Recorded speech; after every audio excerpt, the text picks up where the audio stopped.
Oke, baik, selamat pagi untuk kita semua.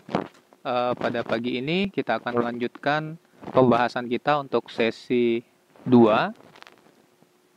Jadi di sesi 2 ini kita akan belajar tentang bagaimana kita memanfaatkan eh, financial statement atau rasio keuangan, bagaimana kita menganalisanya dan bagaimana kita menginterpretasikannya untuk melihat apakah perusahaan yang kita sedang evaluasi ini bagus atau tidak. Jadi seperti yang kita sudah ketahui bersama bahwa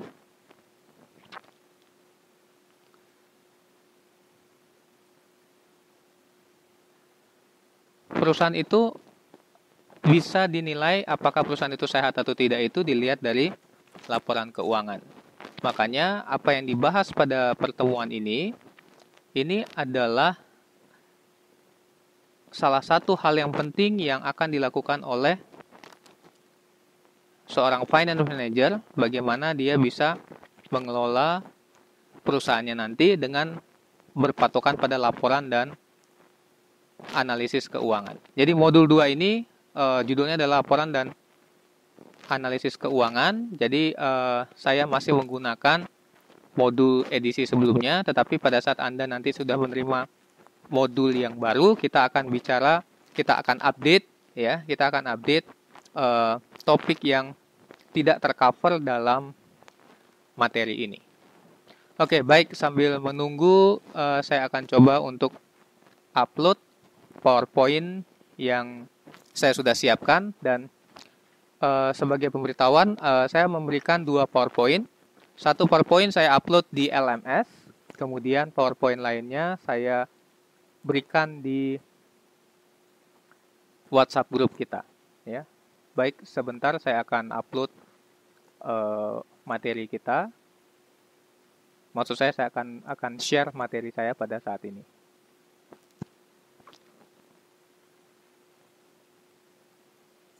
Jadi saya rasa ada beberapa dari antara kita yang belum menerima modul dan kalau tidak salah hanya yang di Hong Kong saja yang baru menerima modul.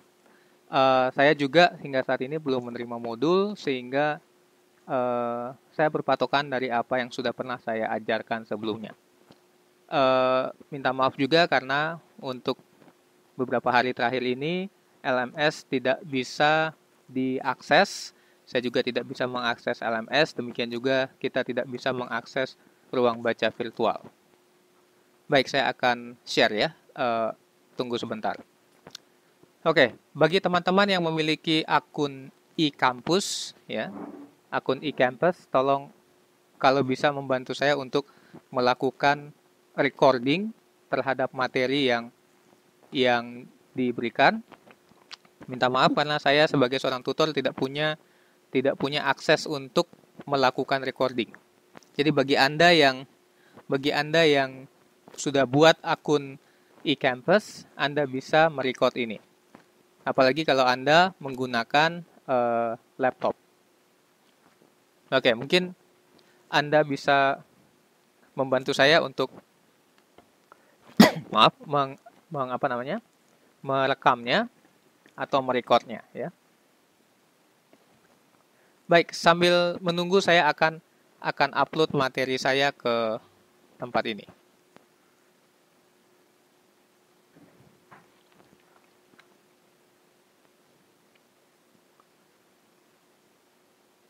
Sambil kita juga menunggu beberapa rekan-rekan yang lain yang mungkin akan bergabung 1-2 saat lagi.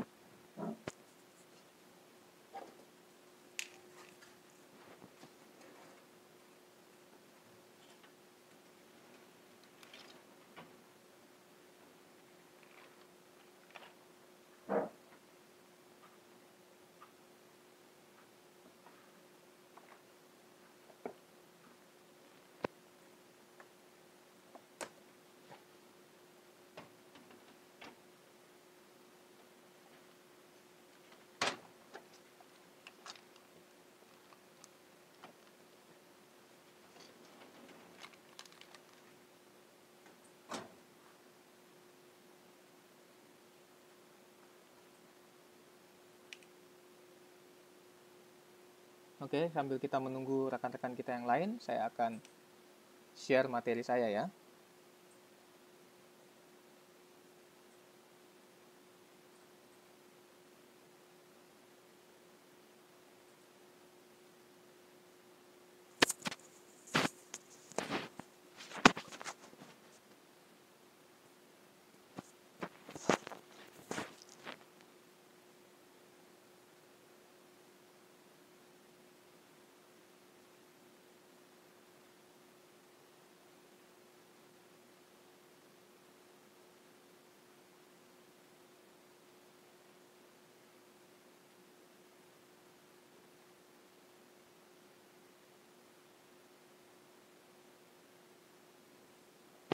Untuk absen kita hari ini, saya minta kepada Anda untuk menuliskan nama Anda di grup WhatsApp kita, nama lengkap dan juga NIM Anda. Itu akan saya gunakan sebagai absensi kita untuk hari ini. Nanti saya akan masukkan absensinya di LMS kita, kemudian saya juga memohon Anda untuk bisa melihat ruang diskusi yang ada di LMS dan saya sudah memberikan pertanyaan di situ untuk didiskusikan.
Oke, baik. Sekali lagi kita akan membahas modul 2 dalam mata kuliah manajemen keuangan. Judulnya, ya, seperti yang saya katakan tadi judulnya adalah, kalau Anda yang punya modul, bisa Anda lihat laporan keuangan dan analisis keuangan. Ya. Untuk kegiatan belajar yang pertama ini, kita akan membahas tentang laporan keuangan, arus kas, dan pajak. Baik, mungkin apa yang akan saya sampaikan ini tidak mengikuti slide per slide, tetapi saya coba untuk mengelaborasikan materi saya ini supaya bisa jelas ya. Saya akan coba untuk menambahkan beberapa hal penting yang saya rasa perlu Anda ketahui. Jadi semua yang ada di modul Anda atau yang di BMP Anda yang akan Anda terima nanti, Anda bisa membacanya, itu tidak masalah. Tetapi hal-hal yang saya sampaikan ini adalah update untuk kita. Update untuk kita, dan ini sangat berguna sekali pada saat nanti Anda kerja. Jadi bukan hanya nanti kita memahami apa yang kita baca, tetapi kita juga memahami apa yang terjadi di dunia nyata, ya. Apa yang terjadi di dunia nyata. Oke, baik. Saya akan coba untuk memperlihatkan kepada Anda, karena kita bicara tentang laporan keuangan. Saya yakin Anda sudah pernah melihat laporan keuangan, baik dari materi-materi yang sudah pernah dibahas sebelumnya oleh dosen-dosen Anda, atau pada mata kuliah lain. Tetapi saat ini saya ingin menunjukkan kepada Anda bagaimana sebenarnya laporan keuangan. Nah, laporan keuangan yang saya ingin tunjukkan ini adalah laporan keuangan yang real, laporan keuangan yang dikeluarkan oleh salah satu emiten atau perusahaan yang sudah go public. Sebentar, saya akan coba untuk share, ya. Berikan saya waktu 1-2 menit untuk share laporan keuangannya.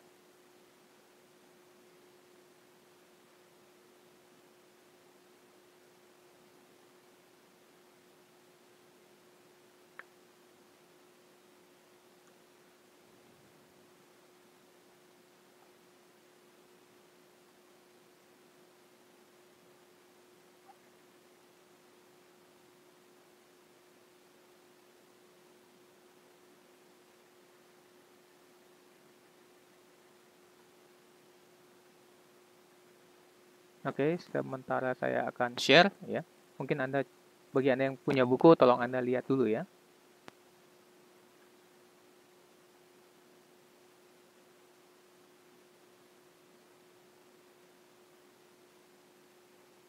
Oke, mungkin Anda bisa baca tujuannya. Tujuan dari sesi ini adalah menjelaskan laporan keuangan yang pokok, menganalisis laporan keuangan dengan rasio keuangan, membandingkan rasio keuangan, menganalisis laporan keuangan dengan sistem DuPont dan rentabilitas ekonomi, menjelaskan arus kas dalam perusahaan, kemudian melakukan perencanaan keuangan jangka pendek dan perencanaan keuangan jangka panjang. Oke, sebelum kita bisa melakukan beberapa hal yang disebutkan di atas, ya, kita tentunya harus memahami dulu tentang apa itu laporan keuangan. Oke, laporan keuangan, ya, apa yang dimaksud dengan laporan keuangan? Itu adalah laporan terintegrasi, ya. Laporan terintegrasi yang menunjukkan informasi tentang kondisi ekonomi suatu perusahaan, di mana laporan ini sangat berperan penting dalam pengambilan keputusan oleh pihak manajer. Jadi pihak manajer ini membutuhkan sekali laporan keuangan untuk bisa menjalankan apa? Menjalankan tugasnya. Ada banyak keputusan-keputusan penting yang didasarkan pada laporan keuangan, ya. Nah, ini laporan keuangan ini membantu manajemen memahami kondisi keuangan perusahaan. Jadi kita bisa melihat bahwa laporan keuangan ini begitu pentingnya sehingga kita perlu memahami dengan benar laporan keuangan itu seperti apa. Baik, kita akan belajar dari laporan keuangan real yang saya akan berikan kepada Anda, ya.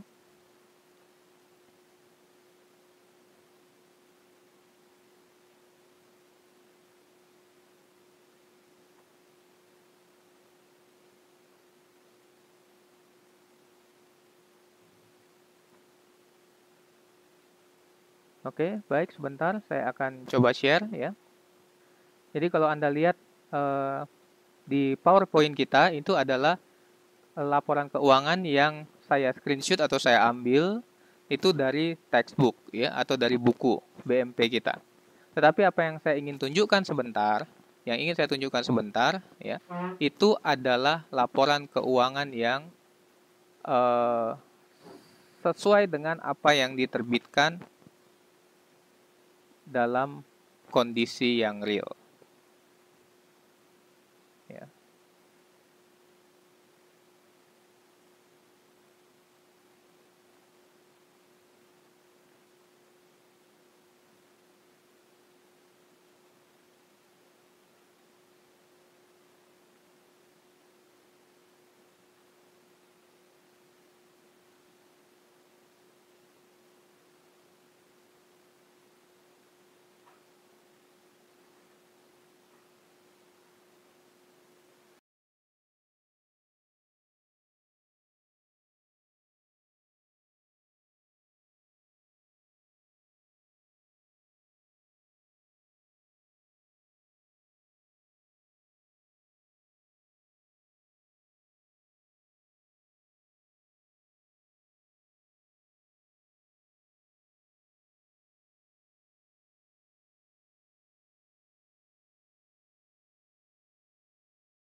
Oke, baik.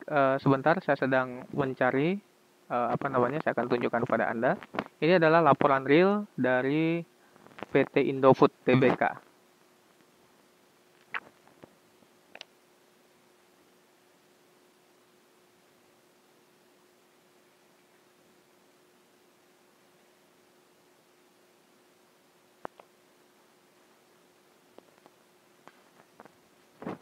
Jadi biasanya kita akan lihat dari investor relation. Kita buka websitenya, kita lihat di investor relation, kemudian kita lihat financial statements, ya. Kita buka di financial statement.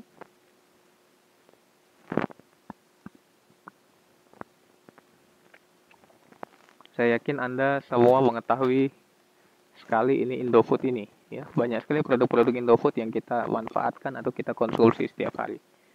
Dan ini adalah salah satu perusahaan yang sangat besar di Indonesia. Dan saya mencoba mengambil laporan keuangannya untuk memberikan gambaran kepada Anda bagaimana jenis laporan keuangan yang sebetulnya. Jadi kalau misalnya kita lihat yang di buku itu kan, itu adalah laporan keuangan yang sudah disederhanakan. Tetapi apa yang saya akan tunjukkan ini adalah laporan keuangan real yang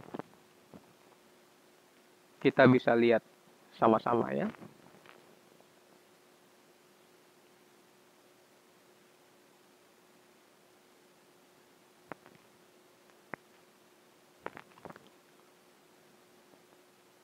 Oke, baik. Ini adalah laporan keuangannya dan saya harapkan Anda bisa melihat laporan keuangan ini.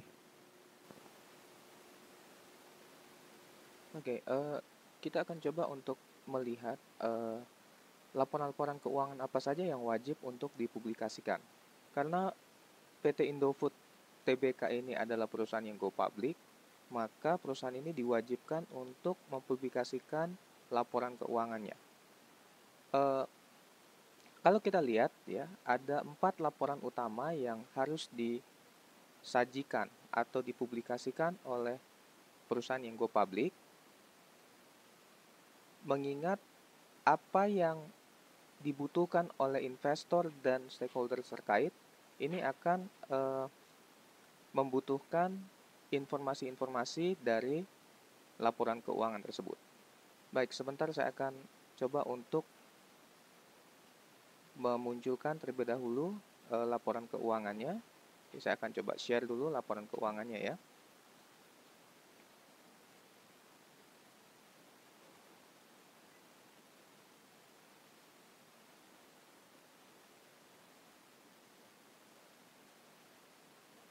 Oke, baik. Ini adalah bentuk laporan keuangan dari PT Indofood Sukses Makmur Tbk. Nanti saya akan berikan juga file ini di LMS dan lewat grup WhatsApp kelas kita.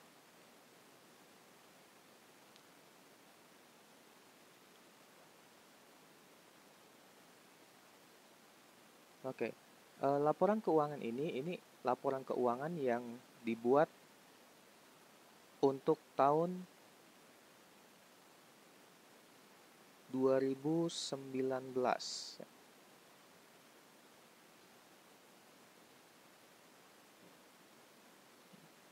Ini laporan keuangan untuk tahun 2019, ini mengcover dari Januari sampai Desember.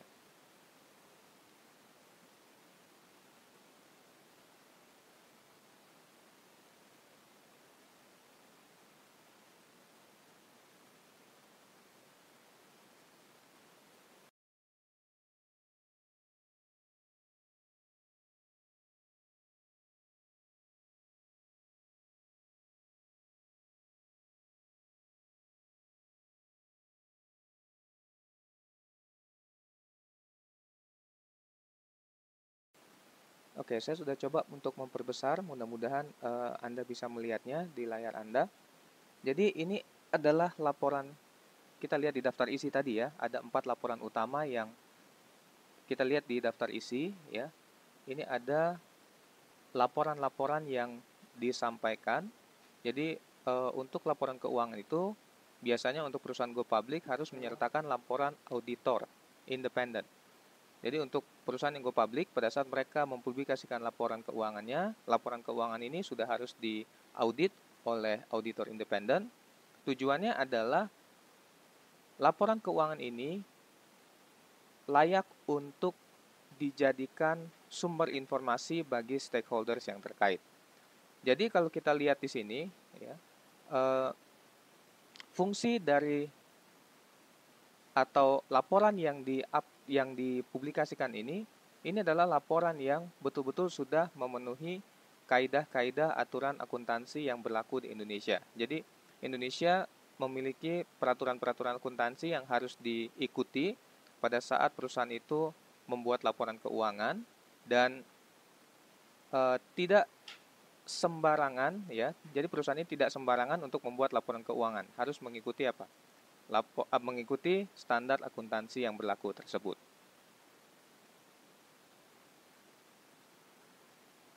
Oke.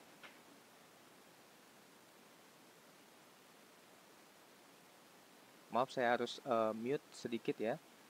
Saya harus mute untuk supaya kita bisa lanjut ya. Sebentar, kita akan lanjut setelah ini.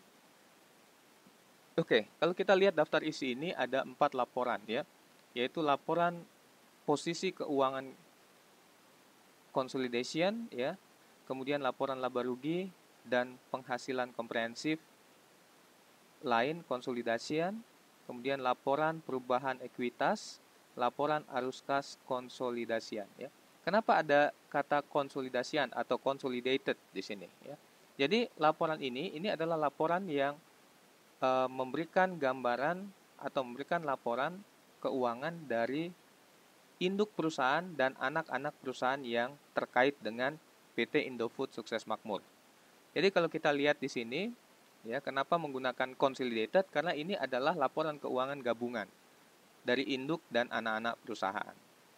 Tapi mungkin kita tidak usah fokus di consolidation-nya, ya, karena consolidation financial statement ini atau laporan keuangan konsolidasi ini nanti biasanya dipelajari di mata kuliah akuntansi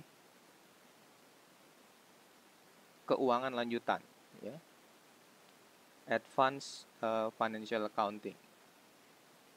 Oke, laporan posisi keuangan ya. Laporan posisi keuangan ini tadinya kalau yang lalu kita sebutnya sebagai laporan neraca, dan saat ini kita menyebutnya sebagai laporan posisi keuangan. Laporan posisi keuangan ini adalah laporan yang menunjukkan posisi aset, kewajiban, dan ekuitas dari perusahaan tersebut. Nah, posisi-posisi keuangan ini, jadi posisi aset, posisi liabilitas, dan posisi posisi aset, posisi liabilitas, dan posisi ekuitas ini ditunjukkan untuk satu waktu tertentu, ya, untuk satu waktu tertentu, dan pada saat waktunya itu berubah, maka ini akan berbeda, ya. Ini sedikit berbeda, ini akan berbeda dengan laporan laba rugi, laporan perubahan ekuitas, dan juga laporan arus kas, di mana ketiga laporan ini untuk satu periode tertentu. Jadi kalau kita bicara untuk satu periode tertentu, itu bisa saja periodenya adalah bulanan, triwulan, ya, semesteran, atau tahunan. Untuk laporan laba rugi, ini adalah laporan yang memberikan ringkasan tentang revenue yang diperoleh oleh perusahaan, kemudian berapa beban-beban yang terjadi pada periode tersebut, dan di laporan ini juga kita bisa melihat apakah perusahaan itu mengalami keuntungan atau laba atau malah mengalami kerugian.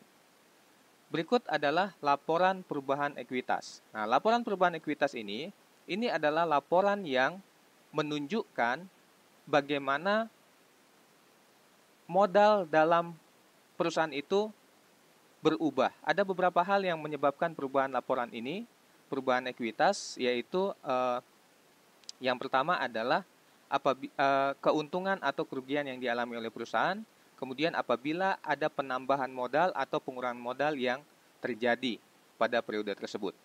Kemudian laporan arus kas ini adalah laporan yang menunjukkan kas masuk dan kas keluar dari hasil kegiatan perusahaan. Jadi ada 3 kegiatan perusahaan, yaitu kegiatan operasional, kegiatan investasi, dan kegiatan pendanaan atau financing. Ya.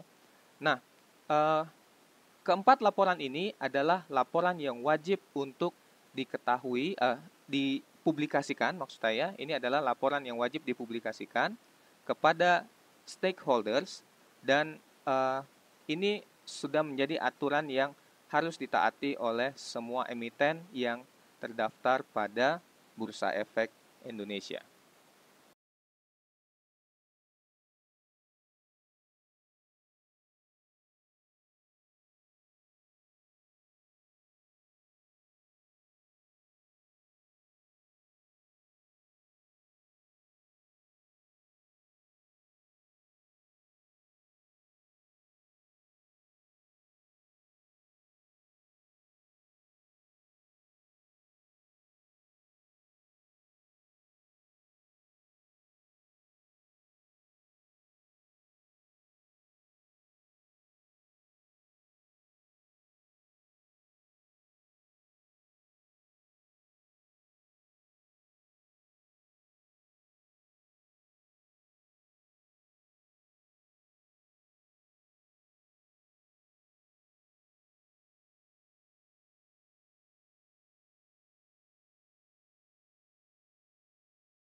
Oke, baik. Kita coba lihat ya. Kita coba masuk ke bagian atau ke halaman berikutnya. Jadi setelah cover ini, maka kita akan diberikan laporan dari audit yang menyatakan bahwa apakah laporan keuangan ini adalah laporan yang bisa diterima atau tidak ya. Jadi kalau kita lihat di sini, laporan keuangan ini diaudit oleh Ernst Young ya, EY. Ini adalah salah satu dari eh, 4 akuntan publik ternama di dunia ya, the Big Four accountant, the Big Four accountant, public accountant ya. Dan mereka cukup memiliki nama sehingga diharapkan laporan keuangan yang dipublikasikan ini sudah mengikuti standar akuntansi yang berlaku ya.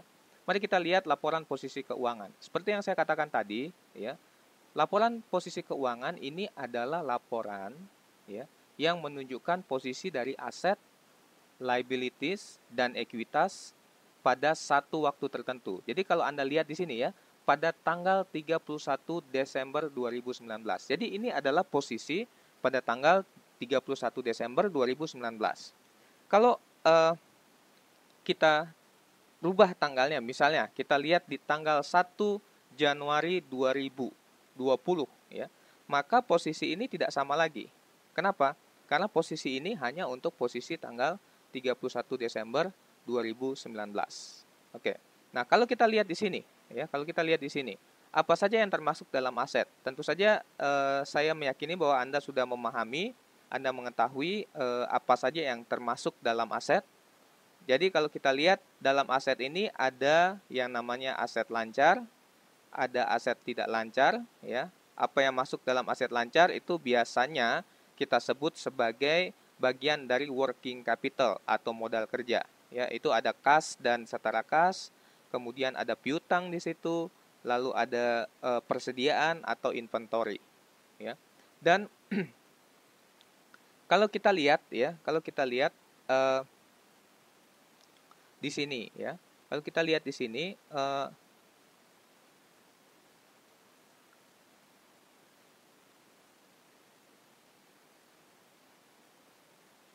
kalau Anda lihat di sini ya, ini diberikan dalam dua bahasa ya, bahasa Indonesia dan bahasa Inggris. Tujuannya adalah karena investor itu bukan hanya investor dalam negeri, tetapi juga investor luar negeri, maka laporan keuangan ini harus disajikan dalam dua bahasa ya. Jadi coba Anda perhatikan ya. Coba Anda lihat di sini bagian-bagian dari laporan untuk posisi keuangan ini.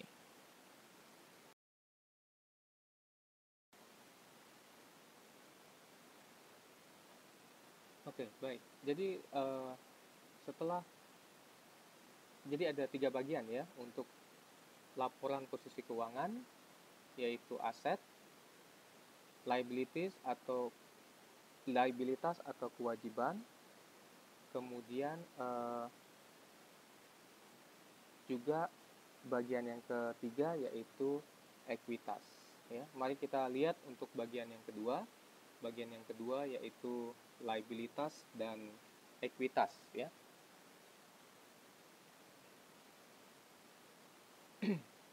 Jadi apa yang dimaksud dengan liabilitas? Liabilitas itu adalah kewajiban ya, kewajiban yang dimiliki oleh perusahaan terhadap pihak ketiga. Nah, kewajiban yang dimiliki oleh perusahaan ini terhadap pihak ketiga itu bisa kepada vendor atau supplier, dan itu biasanya ada di liabilitas jangka pendek. Kemudian selain kepada vendor atau supplier juga kepada kreditur ya. Kreditur. Jadi kreditur itu bisa saja pihak bank atau pihak terkait yang meminjamkan dananya ke perusahaan ya. Oke, kita akan coba lihat untuk bagian berikutnya ya. Saya akan berpindah ke halaman berikutnya. Kita akan lihat untuk kita akan lihat untuk liabilities ya. Oke, ini liabilities ya, liabilities jangka pendek dan liabilities jangka panjang ya. Liabilitas jangka panjang itu adalah pinjaman yang dilakukan oleh perusahaan terhadap pihak bank atau pada saat perusahaan itu melakukan penjualan obligasi. Jadi obligasi itu masuk di liabilitas jangka panjang. Nah, memang terlihat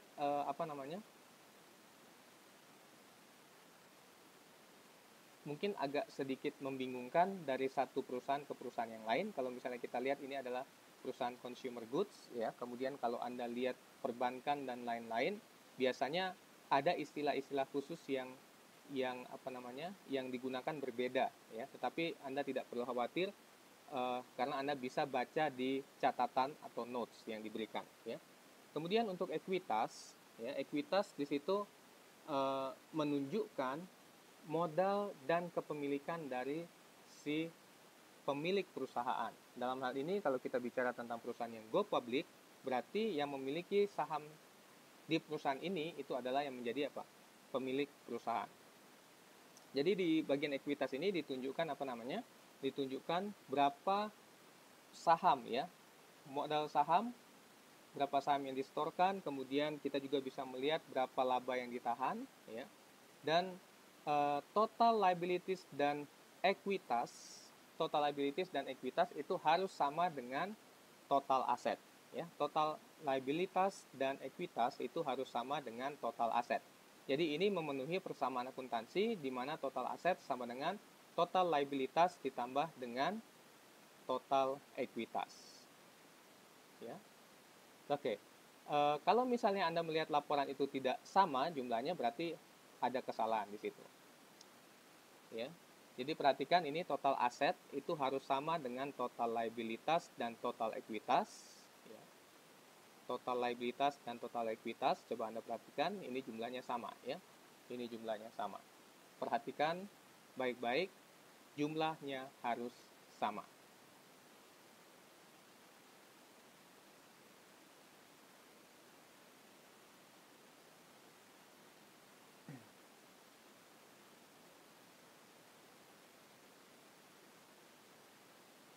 Oke, kita akan coba lihat, ya. Kita di sini saya ingin memastikan bahwa total aset dan total liabilitas tambah ekuitas itu sama di sini, ya. Oke, kita akan masuk ke laporan berikutnya, yaitu laporan laba, rugi, dan penghasilan perusahaan, ya. Jadi ini menunjukkan, ya, laporan ini menunjukkan berapa pendapatan atau revenue dari perusahaan, oke, berapa pendapatan atau revenue dari perusahaan, kemudian berapa beban-bebannya atau berapa pengeluarannya, berapa biaya-biayanya, lalu kita bisa melihat berapa keuntungan atau kerugian yang dialami oleh perusahaan ini. Oke, jadi ini dimulai dari penjualan, ya. Penjualan itu umumnya kita sebut sebagai revenue, ya. Penjualan itu kita sebut sebagai revenue, kemudian dikurangi dengan beban-beban pokok penjualan dan juga Dan juga ada beban-beban yang lainnya, ya. Biasanya beban-beban itu ada selain beban pokok penjualan, ada beban administrasi dan beban umum lainnya, ya. Kemudian kita akan tahu di situ berapa laba usahanya, berapa laba sebelum pajak, berapa laba sudah pajak, berapa laba tahun berjalan. Kemudian kita juga bisa lihat berapa laba yang diperuntukkan untuk pemegang saham, ya. Dan ini kita tidak bisa lihat di mana. Ini kita tidak bisa lihat kalau kita lihat di BMP Anda, ya, buku materi pokok Anda. Kenapa? Karena buku materi pokok Anda itu adalah buku materi yang memuat penyederhanaan dari laporan keuangan ini, ya. Anda kalau lihat itu sangat sederhana sekali, ya. Tapi pada saat Anda melihat ini laporan keuangan yang benar, maka Anda bisa Bisa betul-betul melihat, ya. Kemudian perhatikan, ya, kalau di laporan posisi keuangan itu tanggal 31 Desember 2019, ya, itu menunjukkan satu tanggal tertentu. Tetapi untuk laporan laba rugi, coba Anda perhatikan untuk laporan laba rugi, ya. Untuk laporan laba rugi itu menunjukkan untuk satu periode tertentu. Oke, kita perhatikan, ya, untuk tahun yang berakhir pada tanggal 31 Desember 2019. Jadi ini mulai dari Januari sampai Desember. Nah, ini periode 12 bulan. Ya, ini periode 12 bulan. Jadi laporan ini adalah laporan tahunan, laporan keuangan tahunan untuk 12 bulan, ya. Baik, kita lanjut untuk laporan berikutnya, yaitu laporan perubahan ekuitas, ya. Laporan perubahan ekuitas atau di buku kita itu disebut sebagai laporan perubahan modal. Laporan perubahan modal ini menunjukkan, ya, bagaimana modal atau ekuitas dalam perusahaan itu berubah, ya. Berubah. Apakah dia akan bertambah atau dia akan berkurang? Kenapa dia bertambah dan dia berkurang itu akan tercantum di sini. Ada banyak faktor yang menyebabkan ekuitas itu berubah. Ya, kalau Anda lihat di sini, ekuitas itu berubah bisa karena ada penjualan saham yang baru atau penerbitan saham yang baru, kemudian ada pembelian kembali saham misalnya, ya. Karena kadang-kadang perusahaan itu melakukan pembelian saham kembali, ya. Dan yang paling umum terjadi itu terjadi akibat adanya keuntungan atau kerugian yang dialami oleh perusahaan dari kegiatan operasionalnya. Jadi kalau misalnya perusahaan itu mengalami keuntungan, maka itu akan menambah apa? Menambah ekuitas. Tapi kalau misalnya perusahaan itu mengalami kerugian, ya, kalau perusahaan itu mengalami kerugian, maka ekuitas perusahaan itu akan berkurang. Nah, total ekuitas di sini, ya, total ekuitas yang ada di laporan perubahan ekuitas itu adalah ekuitas saldo akhir ekuitas di laporan perubahan ekuitas itu harus sama dengan total ekuitas di mana?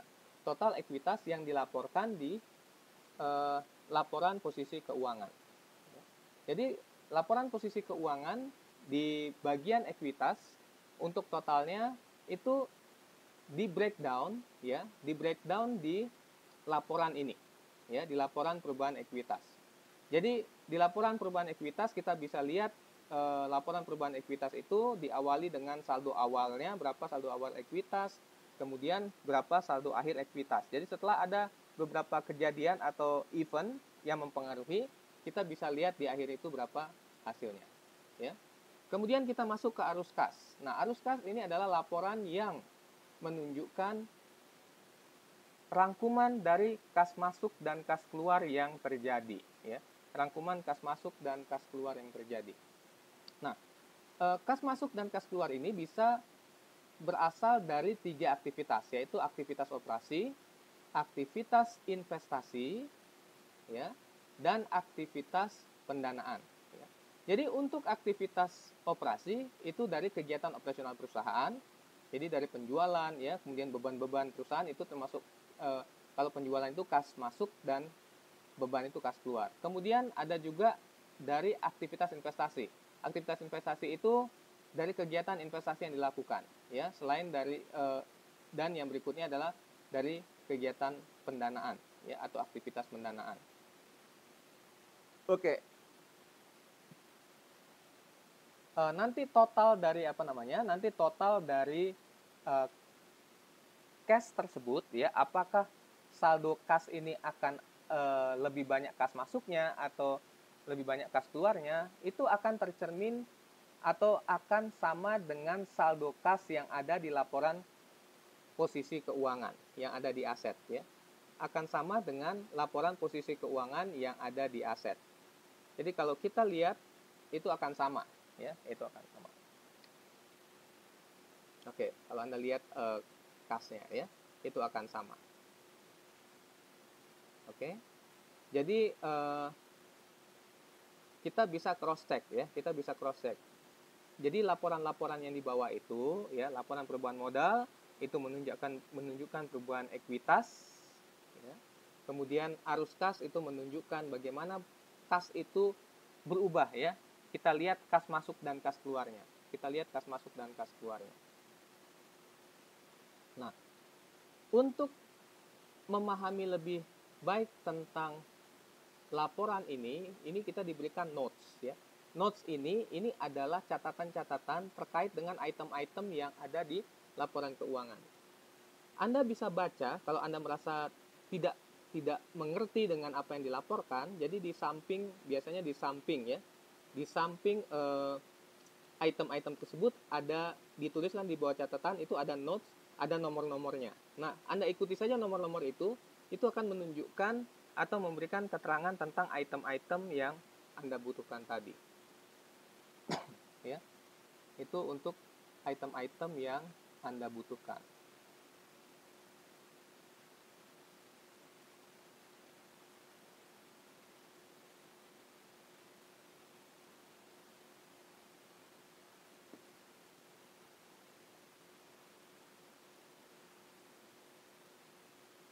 Ya. Oke.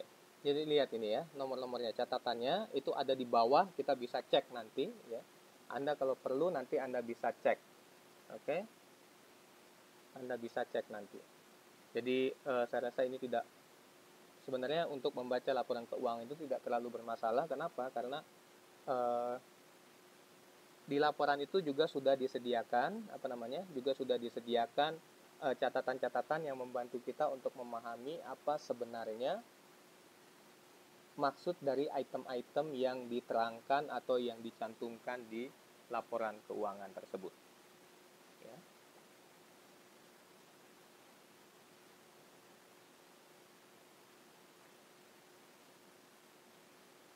Oke.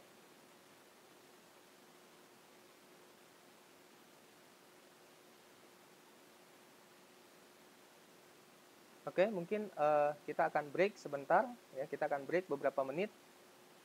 Kita akan sambung kembali, ya. Kita akan break beberapa menit dan kita akan sambung kembali.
Oke, baik. Mari kita lihat apa yang disajikan oleh BMP kita, ya. Kalau misalnya kita lihat di sini, ya, laporan keuangan itu yang pertama itu neraca, laporan laba rugi, ya, kemudian laporan perubahan modal dan arus kas, ya. Jadi kita bisa lihat tadi saya sudah bahas satu persatu, ya, saya sudah bahas satu persatu. Anda bisa melihat perbedaannya di sini, ya. Anda bisa lihat perbedaannya di sini. Sebenarnya tidak berbeda, tetapi apa yang ada di textbook Anda atau di buku pegangan Anda ini adalah bentuk sederhana dari laporan keuangan, ya.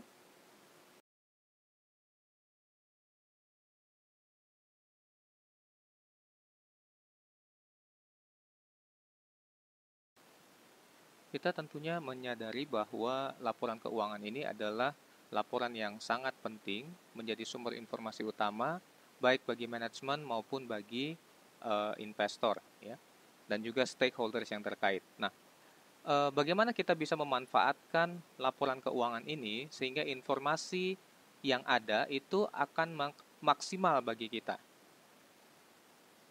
Cara yang kita akan gunakan adalah kita akan menganalisis laporan keuangan, jadi kita akan melakukan analisa terhadap laporan keuangan, dan cara kita untuk melakukan analisa terhadap laporan keuangan itu dengan menggunakan rasio-rasio keuangan. Jadi, kita tidak bisa hanya membaca laporan keuangan kemudian mengambil kesimpulan dan mengatakan bahwa perusahaan ini bagus, perusahaan ini tidak bagus. Ya. Hanya dengan membaca laporan posisi keuangan, hanya dengan membaca laporan laba rugi, kemudian kita bisa menyimpulkan bahwa perusahaan ini adalah perusahaan yang terbaik, atau perusahaan ini adalah perusahaan yang jelek. Perusahaan ini adalah perusahaan yang berisiko tinggi. Bukan demikian, ya. Kita harus menggunakan apa? Kita harus menggunakan tools, di mana tools ini membantu kita untuk betul-betul lebih memahami tentang keadaan perusahaan tersebut. Mungkin saya akan ambil analoginya seperti pada saat kita memeriksa kesehatan kita. Kalau kita memeriksa kesehatan kita, ya, salah satu cara yang paling umum yang kita lakukan untuk mengetahui kesehatan kita adalah kita memeriksakan diri kita di laboratorium. Ya. Kita memeriksakan diri kita di laboratorium, kita dites darah, kemudian dari hasil tes darah itu kita mendapatkan laporan, di mana di laporan tersebut ditunjukkan seberapa sehat kita, seberapa baik kondisi kita, dan hal ini sangat jelas terlihat dari hasil tes tersebut. Ya. Saya rasa Anda pernah melihat laporan atau hasil dari pengecekan darah yang kita lakukan. Jadi kalau kita lihat di situ, biasanya ada angka-angka yang menunjukkan item-item yang diuji, misalnya kolesterol, misalnya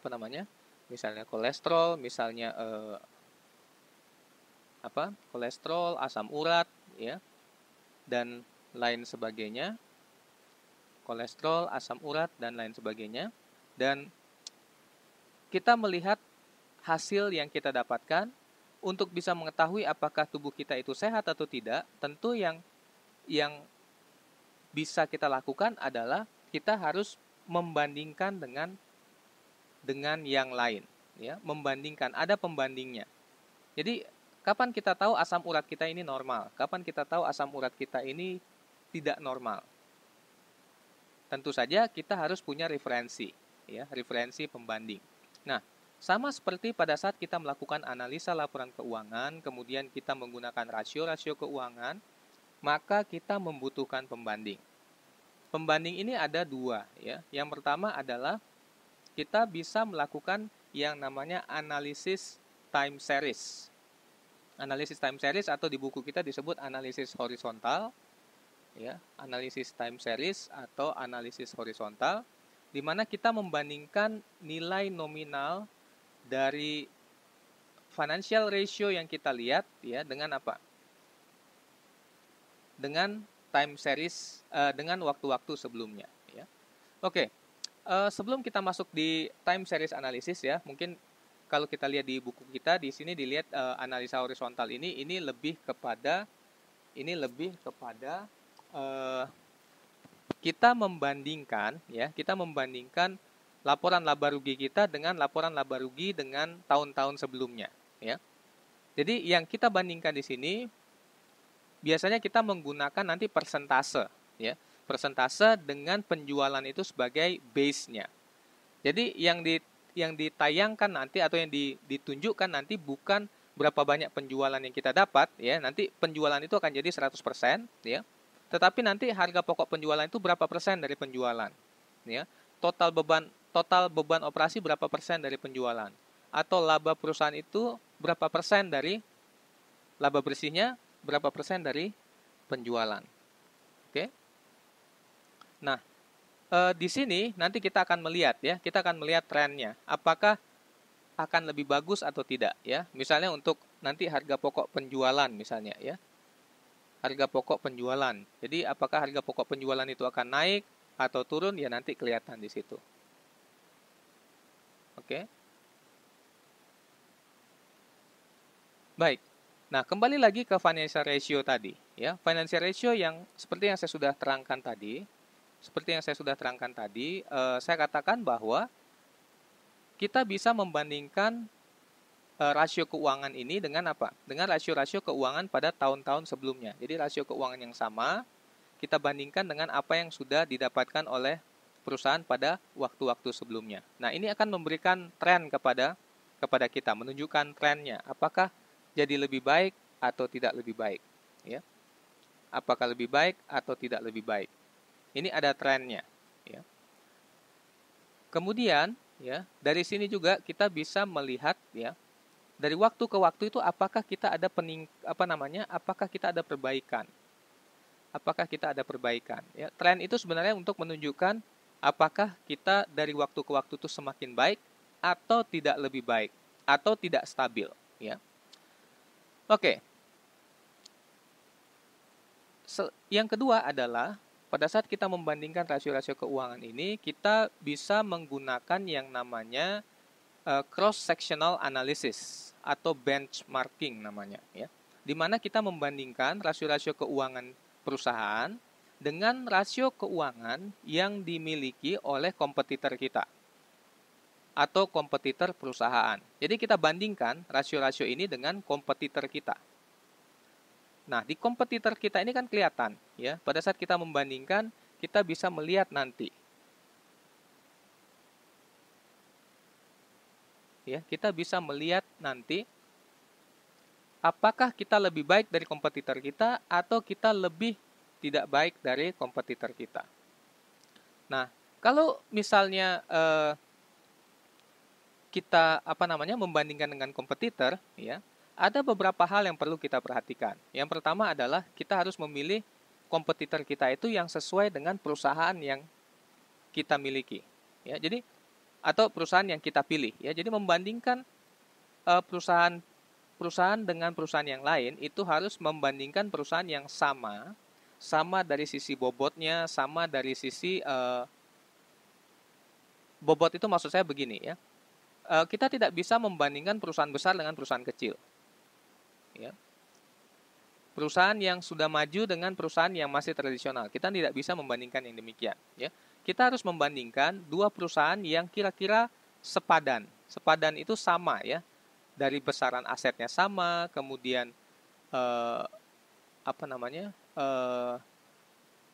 mungkin besaran asetnya sama atau besaran penjualannya sama ya.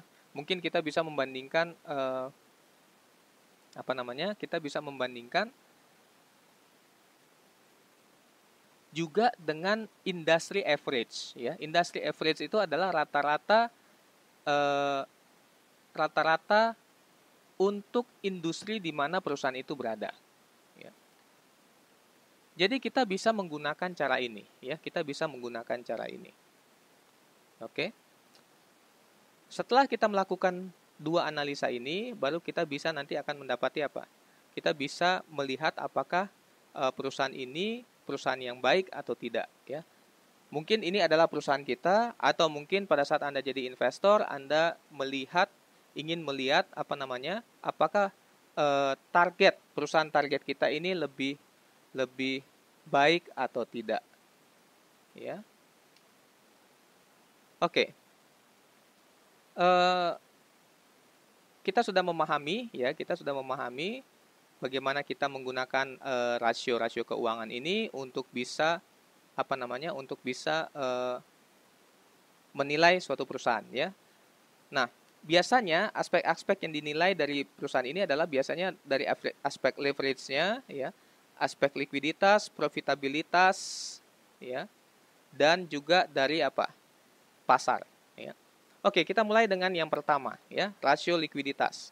Nah, rasio likuiditas ini adalah rasio yang tujuannya untuk mengetahui seberapa liquid suatu perusahaan. Jadi kalau liquid itu artinya perusahaan itu mampu enggak untuk membiayai hutang jangka pendeknya. Ya. Mampu nggak perusahaan itu untuk membiayai hutang jangka pendeknya. Nah, ada beberapa rasio yang digunakan di sini. Ya. Yang pertama adalah current ratio. Ini adalah aset lancar dibagi dengan utang lancar. Kemudian ada asset test ratio, aset lancar kurang persediaan bagi dengan utang lancar. Kemudian ada net working capital. Ini adalah net working capital kurangi total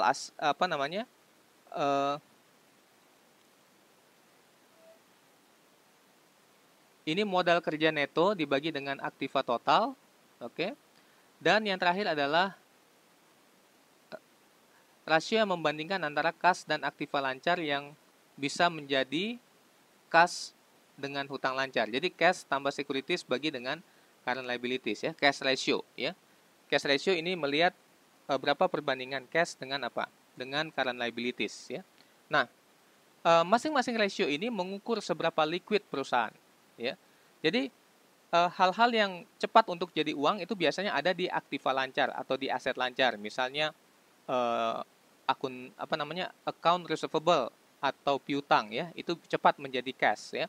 Kemudian inventory itu juga bisa cepat menjadi cash ya. Itu juga bisa cepat menjadi cash ya. Oke. Kemudian asset test ratio ini sebenarnya sama dengan current ratio, di mana di situ persediaan dikeluarkan. Kenapa dikeluarkan? Karena persediaan ini dianggap apa? Kurang liquid ya. Persediaan ini dianggap kurang liquid. Kemudian karena dianggap kurang liquid, maka ini dikeluarkan, sehingga rasio ini adalah rasio yang betul-betul apa? Betul-betul liquid, betul-betul menunjukkan seberapa mampu perusahaan itu untuk menutupi utang jangka pendeknya maksud saya ya. Nah, kalau untuk current ratio biasanya di atas 1 ya, di atas ada yang di atas 1 atau di atas 2 itu bagus ya. 1 itu artinya dia bisa jadi total aset lancarnya sama dengan utang lancarnya. Oke, itu kalau 1 ya. Berarti dia harus lebih dari 1. Oke. Berarti dia harus lebih dari 1. Kemudian kalau asset test ratio biasanya bisa lebih rendah ya. Kalau misalnya current ratio itu harus 2, asset test ratio ini bisa 1 ya. Kemudian untuk working capital, modal kerja ya, ini untuk mengukur likuiditas dari total aktiva dan modal kerja. Ini Ini baik juga karena ini sebenarnya kalau kita bicara working capital, kita bicara tentang apa? Kita bicara tentang current asset juga ya. Current asset kurangi dengan current liabilities. Oke, current asset kurangi dengan current liabilities. Jadi kalau current asset net working capital artinya current asset kurang liabilities. Kalau current asset kurang liabilities itu positif ya, itu artinya total current asset lebih besar daripada total current liabilities. Jadi itu lebih baik. Semakin besar rasionya ini semakin baik ya. Semakin besar rasionya ini semakin baik. Kemudian ada juga cash ratio ya.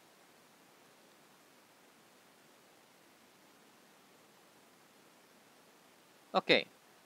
Apalagi ya? Apalagi yang kita akan bahas ya? Kita akan masuk ke rasio berikutnya ya. Kita akan masuk ke jenis rasio berikutnya. Jadi ini adalah keterangan tentang rasio likuiditas.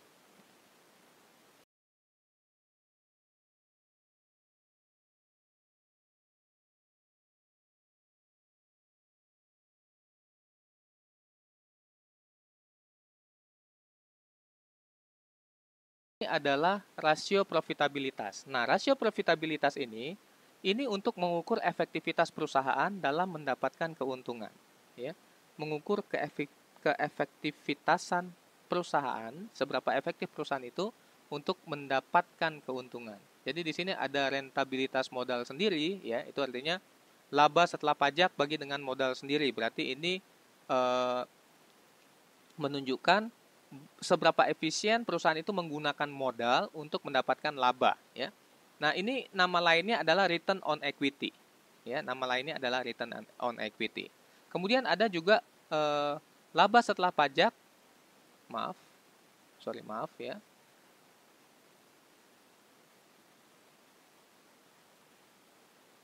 Oke. Eh, oke, tadi ada yang minta kepada saya untuk break sebentar. Jadi baik, kita mungkin akan break beberapa menit ya. Kita akan break beberapa menit. Nanti sebentar kita akan lanjutkan kembali. Ya.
Oke, baik. Kita lanjutkan kembali untuk rasio profitabilitas ya. Jadi kita tadi sampai di eh, ROI ya, ROI atau return on investment, di mana return on investment ini mengukur seberapa laba bersih yang bisa diperoleh dari seluruh aset yang dimiliki oleh perusahaan. Jadi ini mengukur seberapa efektif perusahaan itu menggunakan asetnya untuk mendapatkan laba ya. Nama lain dari return on investment ini adalah return on assets ya atau ROA. Jadi ROA itu sama dengan ROI ya. Tadi kalau yang di atas rentabilitas modal sendiri itu sama dengan ROE atau return on equity. Kalau return on investment itu sama dengan return on assets. Kemudian rasio profitabilitas lainnya adalah profit margin, di mana di sini kita lihat laba operasi dibagi dengan penjualan kali dengan 100%. Ini kita melihat seberapa banyak keuntungan operasional yang diperoleh dari setiap penjualan dipotong dengan apa? Dipotong dengan biaya-biaya atau beban-beban operasional ya. Jadi di sini kita bisa melihat dari hasil operasi perusahaan ini ya, berapa banyak keuntungan yang didapatkan. Oke. Berapa banyak keuntungan yang didapatkan oleh perusahaan. Dan rasio profitabilitas ini menjadi salah satu rasio yang penting sekali di mana ini menunjukkan eh, apakah perusahaan ini nantinya akan bisa tetap berjalan atau tidak ya, karena profitabilitas itu akan membantu perusahaan itu untuk bisa terus apa? Terus beroperasi ya. Pada saat perusahaan itu mengalami keuntungan ya, profit, mengalami keuntungan, maka perusahaan ini akan bisa berjalan dengan baik. Karena keuntungan-keuntungan yang didapatkan ini bisa akan digunakan oleh perusahaan untuk selain untuk membiayai kegiatan operasionalnya, juga bisa untuk meningkatkan atau melakukan ekspansi perusahaan. Ya. Oke, sebentar saya mute dulu sebentar ya.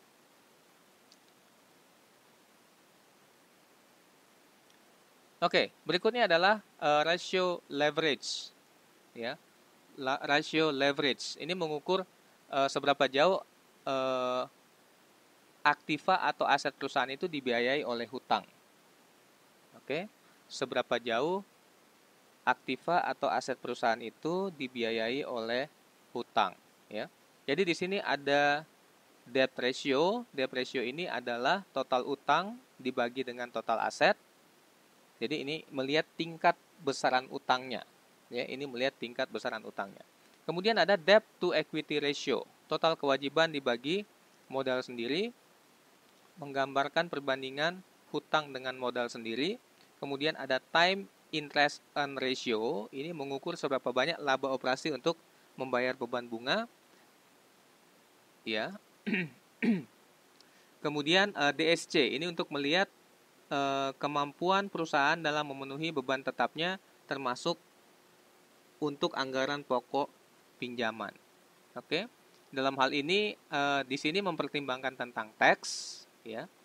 Jadi tax ini adalah tarif pajak penghasilan atau income tax, dan kita nanti akan gunakan dalam perhitungan, kita akan gunakan tarif pajak penghasilan yang berlaku di Indonesia.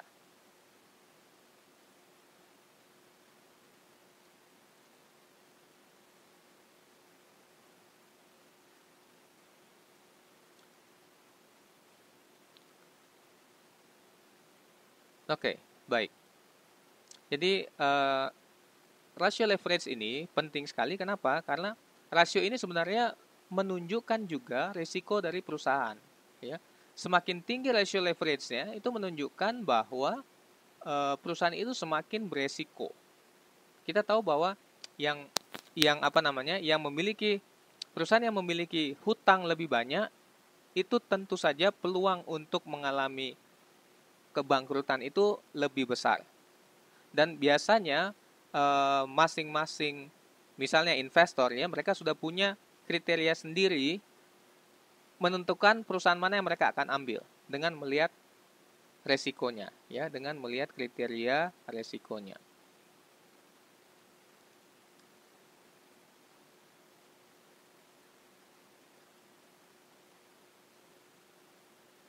Oke.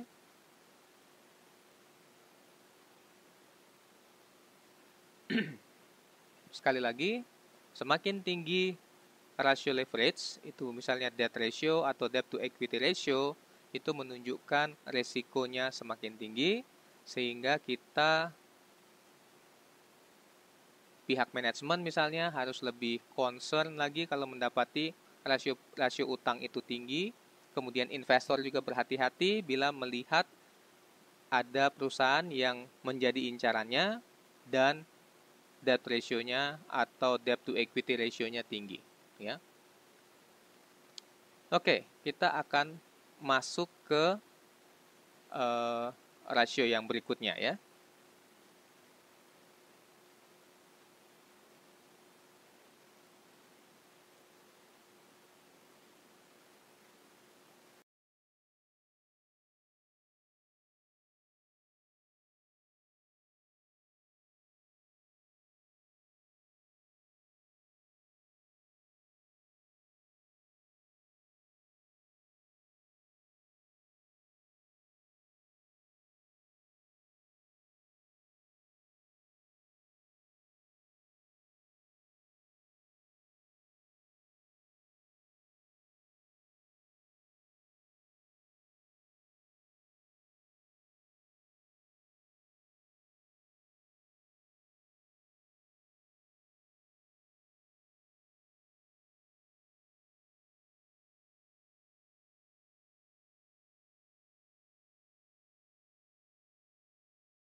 Baik, rasio berikutnya adalah rasio aktivitas. Rasio aktivitas ini eh, digunakan untuk mengukur efektivitas perusahaan dalam menggunakan sumber dananya. Jadi di sini lebih menunjukkan bagaimana efektivitas dan seberapa efisien perusahaan itu menggunakan resources yang dimilikinya. Jadi ada beberapa rasio yang bisa digunakan di sini, ya. Yang pertama adalah perputaran aktiva atau asset turnover, di mana ini adalah rumusnya penjualan dibagi dengan aktiva. Jadi rasio ini menunjukkan seberapa efisien perusahaan itu menggunakan asetnya untuk menghasilkan revenue atau penjualan. Rasio yang kedua adalah perputaran piutang atau account receivable turnover. Nah, account receivable turnover ini mengukur seberapa cepat piutang perusahaan itu dilunasi dalam waktu 1 tahun. Ya. Jadi kalau kita lihat di sini, perputaran itu menunjukkan semakin tinggi perputarannya, maka perusahaan itu semakin liquid, perusahaan itu semakin efisien dalam mengelola piutangnya. Kemudian yang berikutnya adalah perputaran persediaan atau inventory turnover. Inventory turnover ini mengukur berapa lama rata-rata inventory atau persediaan atau barang itu berada dalam gudang perusahaan sampai barang tersebut terjual. Jadi perputaran persediaan ini, rumus yang digunakan adalah harga pokok penjualan dibagi dengan rata-rata persediaan. Jadi untuk ketiga rasio tadi menggunakan rata-rata persediaan. Kemudian yang berikutnya adalah rasio nilai pasar. Rasio nilai pasar ini menunjukkan tingkat kepercayaan pasar terhadap perusahaan. Ada 2 rasio yang ditunjukkan di sini yang Anda bisa lihat di buku Anda, yaitu price earning ratio dan market to book value ratio. Jadi price earning ratio ini adalah harga saham dibagi dengan laba per lembar saham. Rasio ini digunakan untuk membandingkan harga saham. Jadi ini harga saham yang ada di pasar dan laba per lembar saham yang dimiliki oleh pemilik perusahaan, ya. Jadi semakin tinggi price earning ratio itu artinya investor itu atau pasar menilai perusahaan ini mampu untuk menghasilkan laba. Dan investor atau pasar berani membayar dengan harga yang lebih tinggi. Kenapa? Karena tingkat kepastian perusahaan ini untuk mendapatkan laba itu tinggi. Jadi ini tingkat kepercayaan pasar terhadap investor ini, terhadap perusahaan ini baik, ya. Kemudian ada market to book value ratio. Ini juga menunjukkan bagaimana market itu menghargai perusahaan tersebut. Semakin tinggi market to book value ratio, jadi ini menunjukkan bahwa dibandingkan nilai bukunya, investor itu rela membayar dengan harga, misalnya kalau market to book value ratio itu lebih besar daripada 1, ya, lebih besar daripada 1, itu artinya investor atau market itu rela membayar saham itu lebih tinggi dari harga yang tercantum dalam neracanya, ya, neraca atau laporan posisi keuangannya. Dan ini menunjukkan bahwa perusahaan ini adalah perusahaan yang baik. Jadi semakin tinggi market to book value ratio, itu menunjukkan tingkat kepercayaan pasar itu semakin tinggi terhadap perusahaan. Dan ini menunjukkan hal yang baik bagi perusahaan, ya. Ini adalah signal yang baik bagi perusahaan. Meskipun demikian, yang perlu kita perhatikan juga adalah untuk rasio pasar, untuk harga saham, ya, mungkin kita bisa mempertimbangkan faktor-faktor lain yang dapat mempengaruhi harga saham.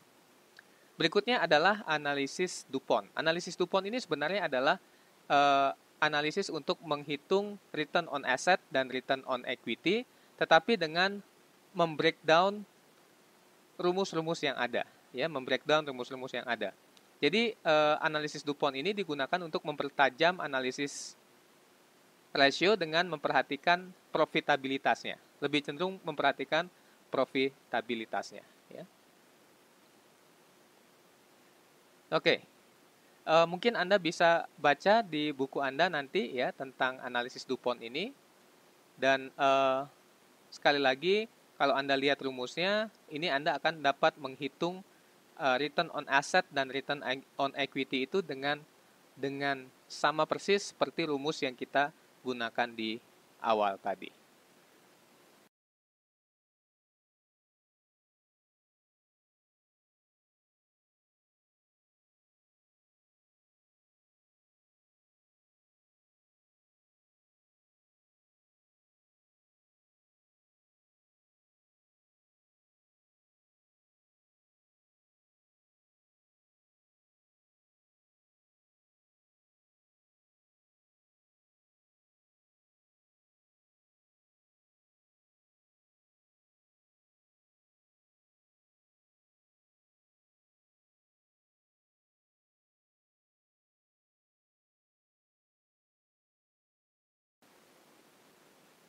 Aktivitas yang kedua yang kita akan pelajari saat ini adalah eh, bagaimana membuat anggaran kas dan juga proforma, baik proforma income statement maupun proforma neraca.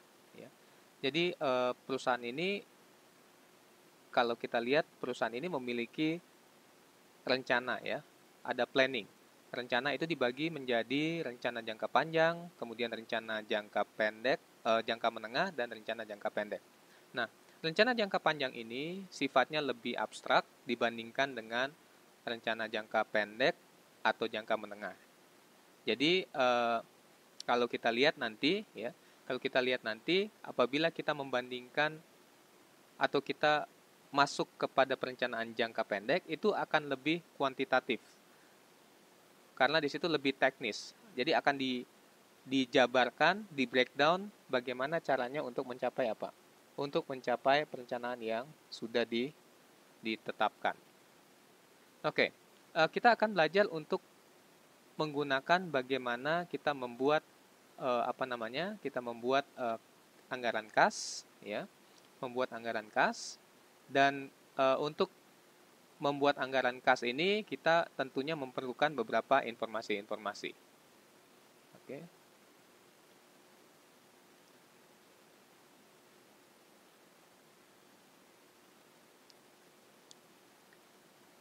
Dan aktivitas perencanaan keuangan ini sangat penting bagi perusahaan. Ya, aktivitas perencanaan keuangan ini sangat penting bagi perusahaan dan diharapkan setelah kita mempelajari ini kita akan bisa mendapatkan manfaat dari hal tersebut. Saya akan masukkan, minta maaf karena modul saya belum terima dan juga sebagian dari Anda juga belum menerima modul. Saya ingin memasukkan beberapa foto yang saya minta dari rekan kita. Jadi rekan kita mengirimkan beberapa foto untuk untuk kita gunakan sebagai acuan dalam pembahasan kita saat ini. Ya, sebentar saya akan upload, saya akan tunjukkan, ya, saya akan tunjukkan fotonya.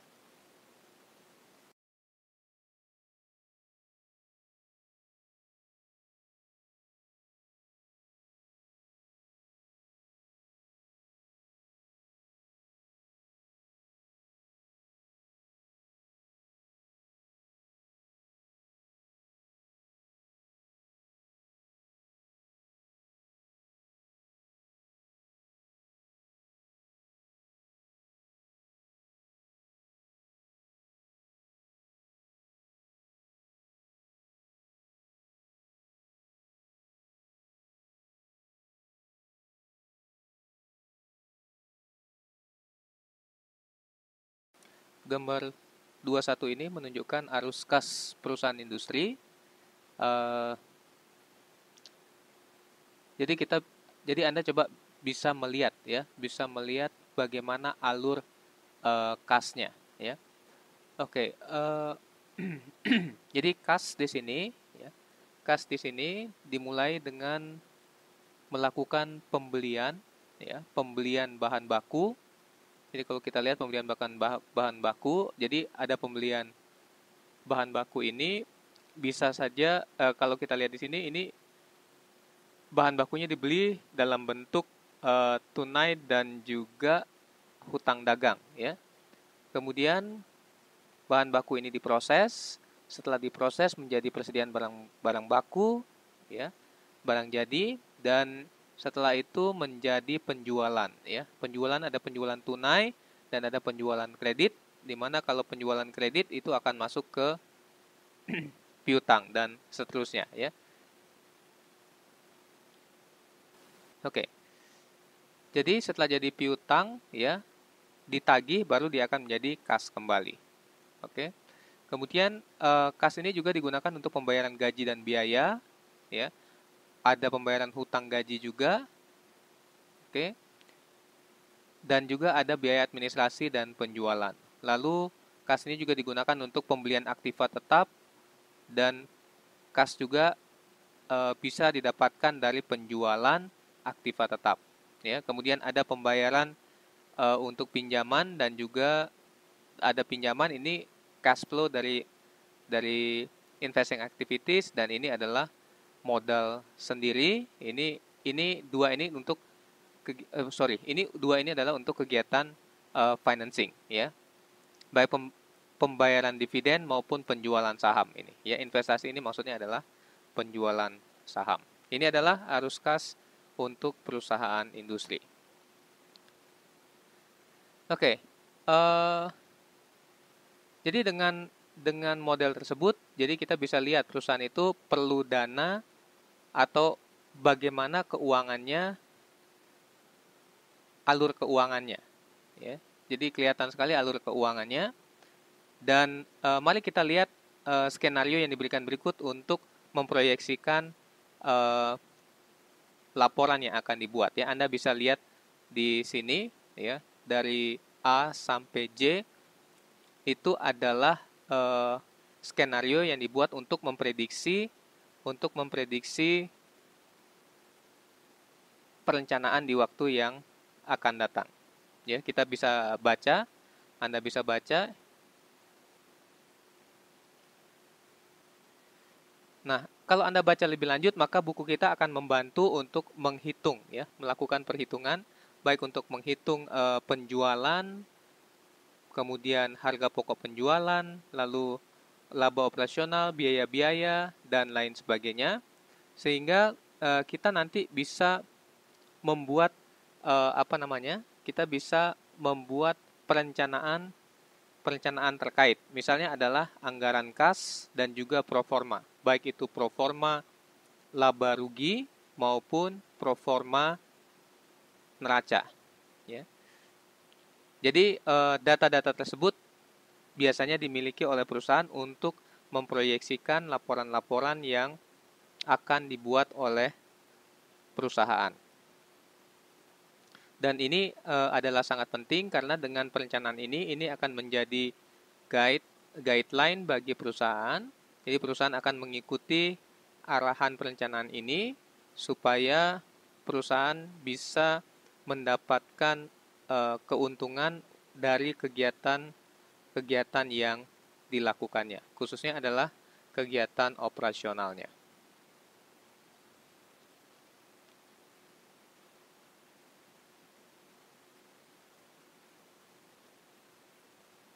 Ya, oke. Mungkin Anda bisa lihat, ya. Mungkin Anda bisa lihat.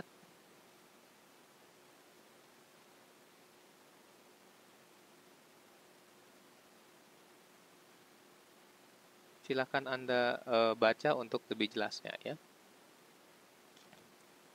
Oke, ini adalah proyeksi neraca di akhir tahun. Ya, ini proyeksi neraca di akhir tahun. Jadi kita bisa melihat dari perhitungan-perhitungan tersebut, maka kita bisa memprediksi untuk neraca. Oke, saya tidak akan membahas secara detail, tetapi saya yakin Anda pada saat membacanya Anda bisa memahaminya. Jadi tujuannya adalah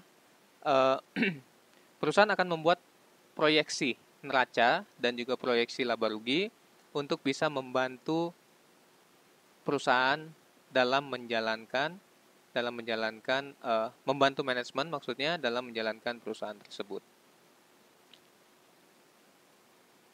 Oke. Kemudian dari proyeksi-proyeksi tersebut kita juga bisa menghitung rasio-rasio keuangan. Ya, jadi kita sudah belajar tadi bagaimana kita bisa memanfaatkan rasio-rasio keuangan. Jadi di sini dihitung beberapa rasio yang mencakup kategori-kategori yang kita sudah bahas tadi. Ya, apakah itu profitabilitas, leverage, dan sebagainya. Oke, mungkin yang jadi perhatian kita adalah bagaimana kita membuat anggaran kas. Ya, anggaran kas ini sangat penting. Kenapa? Karena tanpa kas perusahaan tidak akan bisa menjalankan operasionalnya dengan baik. Oleh sebab itu, perencanaan kas itu sangat penting. Karena dengan demikian perusahaan itu tahu apakah di akhir periode itu perusahaan akan mengalami surplus atau defisit. Jadi ini perencanaan, meskipun pada kenyataannya bisa saja tidak sesuai dengan apa yang sudah diproyeksikan, tetapi setidaknya ada gambaran yang bisa dilakukan oleh perusahaan. Jadi biasanya ada hal-hal tertentu yang membantu perusahaan dalam merencanakan perencanaan kas ini, ya. Jadi berdasarkan ini kita coba lihat, ya. Ini adalah contoh anggaran kas. Anda bisa baca bahwa eh, di sini ada penerimaan, ya, penerimaan kas.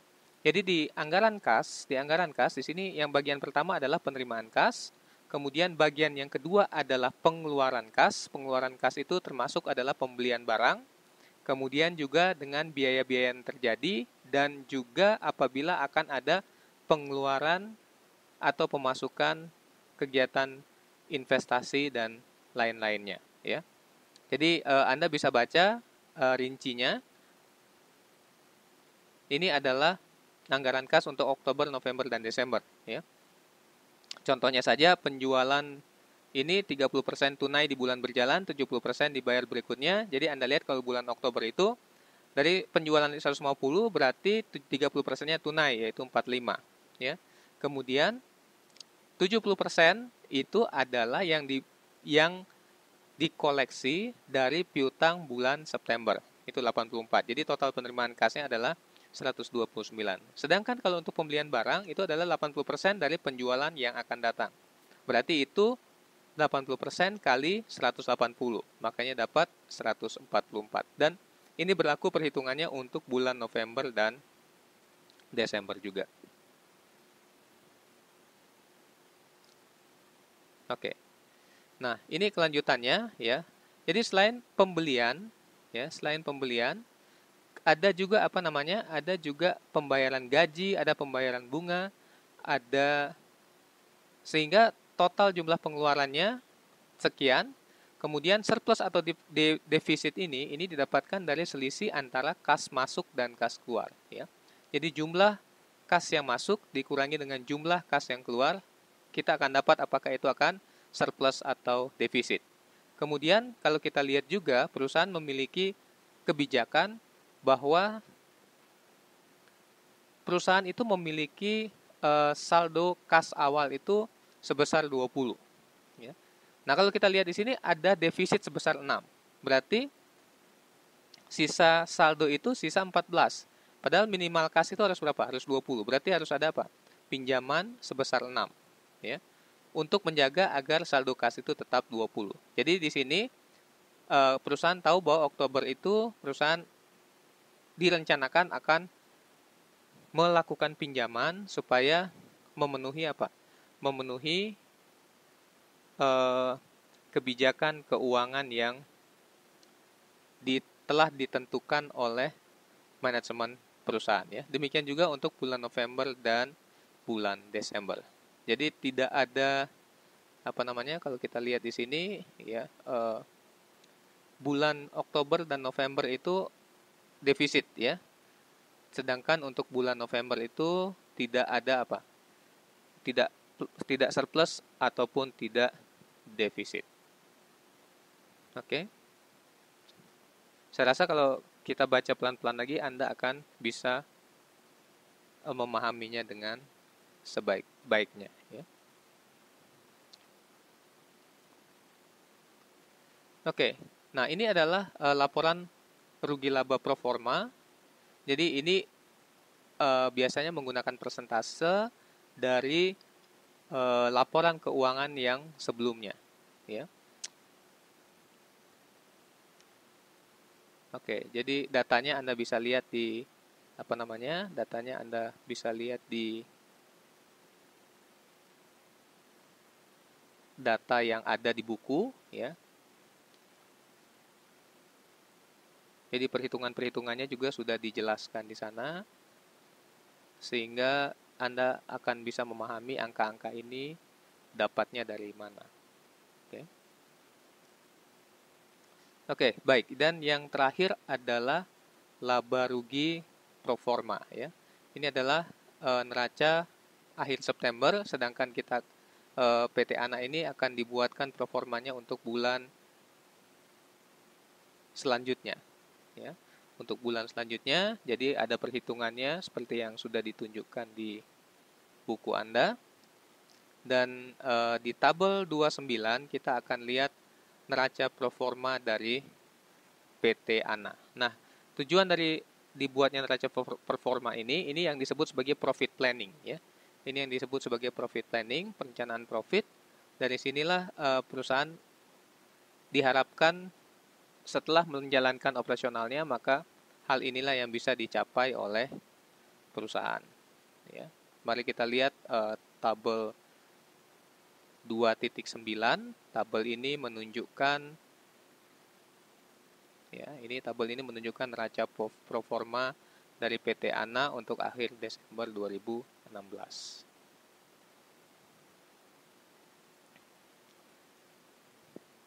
Oke, jika ada pertanyaan, Anda bisa bertanya, atau mungkin kalau Anda tidak sempat bertanya saat ini, Anda bisa bertanya lewat grup WhatsApp kita, ya.